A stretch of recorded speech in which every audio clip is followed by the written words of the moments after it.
A brand new F1 team just ignored every young talent on the market and signed two 36-year-olds instead.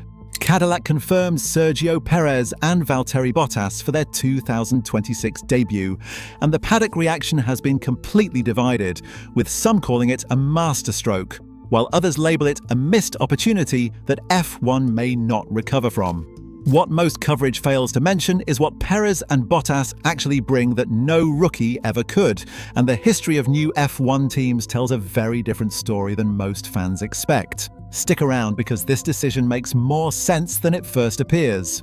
General Motors made it official on August 26, 2025. Sergio Perez and Valtteri Bottas would lead the Cadillac Formula One team into their debut season, with the announcement coming from New York and statements that turned heads across the entire paddock.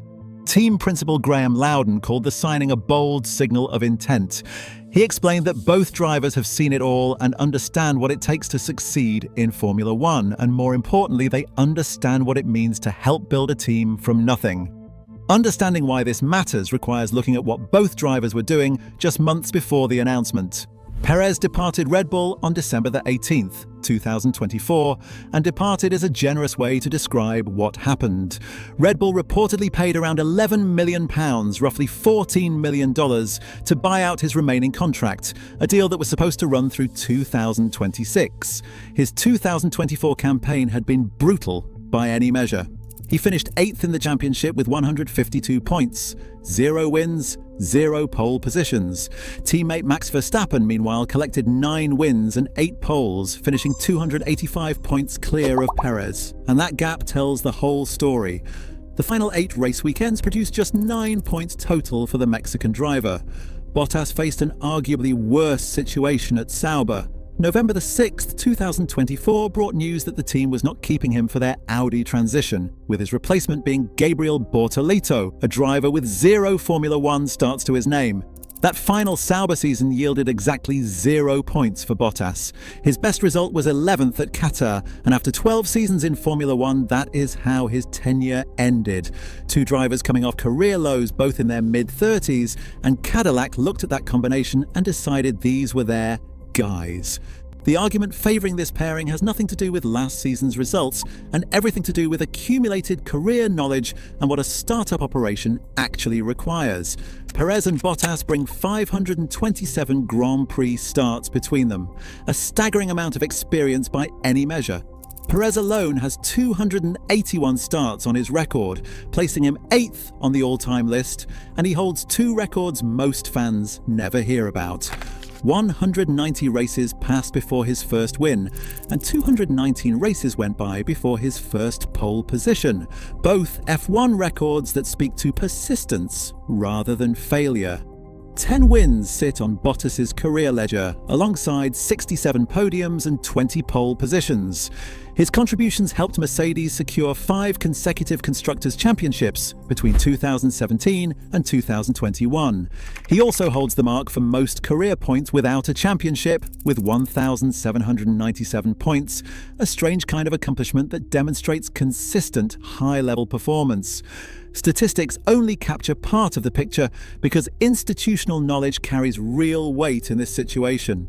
Guenther Steiner built Haas from nothing and knows exactly what new teams face. When asked what he would do in Cadillac's position, his answer came without hesitation. He explained that young teams need experienced people who have done it before, people who help the operation get going and make progress faster than rookies ever could. He added that putting a rookie driver with a rookie team would have been a disaster. Martin Brundle offered similar support after the announcement, noting that the team needs experience and direction in year one and simply cannot afford rookies damaging cars when resources will already be stretched thin.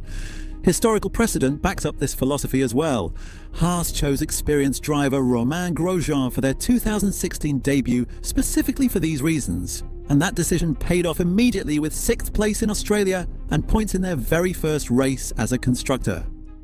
Commercial considerations played a major role in this decision because Perez brings something no other driver on the grid can offer, which is the Latin American market at scale. His Mexican sponsors, primarily backed by billionaire Carlos Slim and his Telmex group, poured an estimated $130 million into Red Bull between 2021 and 2024. Slim support stretches all the way back to Perez's karting days. Roughly 30 years of continuous backing that represents one of the longest driver-sponsor relationships motorsport has ever seen. 4 races now take place in North America, in Austin, Miami, Las Vegas, and Mexico City, which makes Perez's commercial value enormous for any team operating on this continent. Industry analysis suggests that without Perez and the fans he helped build over the years, Formula One probably would not have developed strong enough legs in North America to support a single American race, let alone 3. For an American team establishing its identity, that existing fan base carries serious weight. Cadillac CEO Dan Tauris pointed to what happened after Perez left Red Bull, noting that none of the replacement drivers fared well in that second seat. The implication is that Perez's struggles revealed as much about the car's characteristics as they did about his own performance. Timing plays into this decision in ways most coverage overlooks entirely. 2026 brings the biggest regulation reset in years, not just another evolution, but a fundamental reimagining of what these cars are. New rules mandate a 50% split between internal combustion and electric power, with active aerodynamics featuring movable front and rear wings, replacing DRS entirely.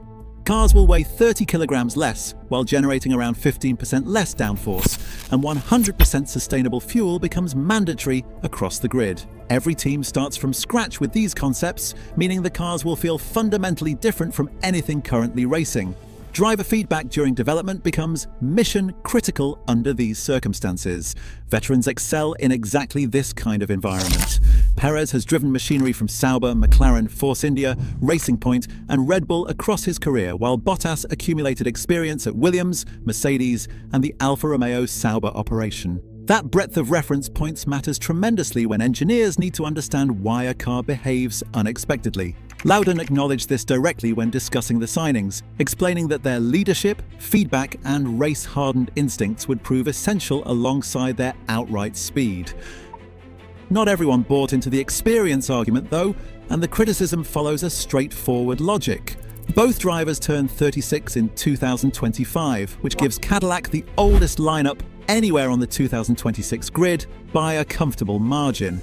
Peak performance years have clearly passed for both men, and the fact that both spent 2025 outside race seats raises legitimate questions about match fitness and sharpness. Critics argue that Cadillac's choice represents a missed opportunity for the entire sport, suggesting that one experienced driver would have sufficed, while leaving room for a fast young talent in the other seat.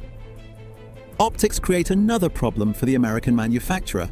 Despite entering Formula One under a famous American brand, their driver lineup features no Americans for the debut season. Colton Herta earned the test driver role with a pathway to a future race seat through Formula 2 competition in 2026. But when the lights go out in Melbourne, America's team will be represented by a Mexican and a Finn. The central question remains whether Perez and Bottas can still deliver the pace required at this level. Verstappen offered some defense of his former teammate, saying that Perez's final Red Bull year will not define him as a driver. Red Bull engineer Paul Monahan predicted Perez would return fighting fit and fairly quick.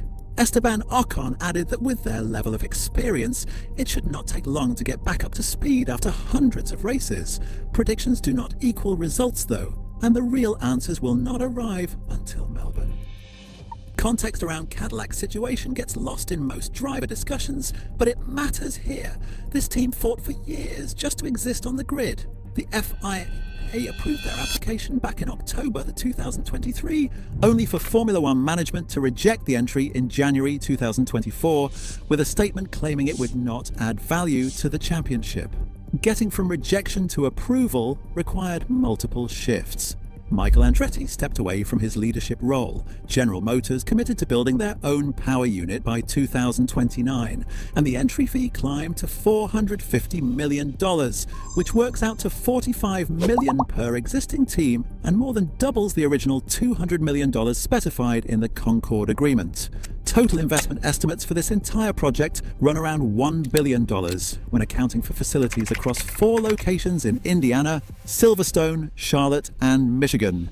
Wind tunnel access came through a long-term agreement with Toyota in Germany, and the Charlotte engine facility alone carries an expected price tag of roughly $150 million. When entry costs alone reach that scale, gambling on unknowns for your opening season stops making sense. American dream or total flop depends entirely on how you define success for a first-year team. Winning races in year 1 is beyond realistic expectations for this lineup.